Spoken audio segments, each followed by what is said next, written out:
Hey guys, welcome back to my channel. எங்கள் சேனலை subscribe பண்ணாதவங்க சப்ஸ்கிரைப் பண்ணிக்கோங்க.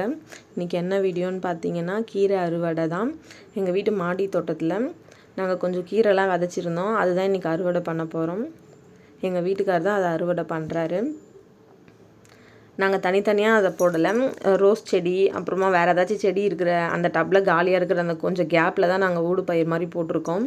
பார்த்திங்கன்னா எந்த அளவுக்கு நல்லா கலக்கலன்னு இருக்குது பாருங்கள். பார்த்திங்கன்னா உங்களுக்கே தெரியும்.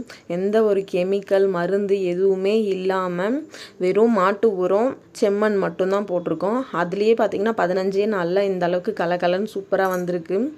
இந்த மாதிரி நம்ம கடையில் வாங்கி சாப்பிட்றத விட நம்ம கிட்டே இருக்கிற சின்ன சின்ன இடத்துலையோ இந்த மாதிரி மாடியிலையோ நம்ம எந்த மருந்து கெமிக்கலுமே இல்லாமல் நம்மளே விதைச்சி சமைச்சி சாப்பிட்டோன்னா அது உடம்பும் நல்லா ஆரோக்கியமாக இருக்கும்.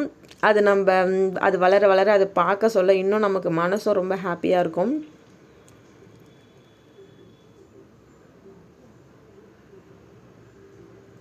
யாருக்கெல்லாம் இந்த மாதிரி மாடி தோட்டத்தில் இந்த மாதிரி விதைச்சி சமைச்சி சாப்பிட்றது ரொம்ப பிடிக்கும் அப்படிங்கிறது கமெண்ட்டில் சொல்லுங்கள்.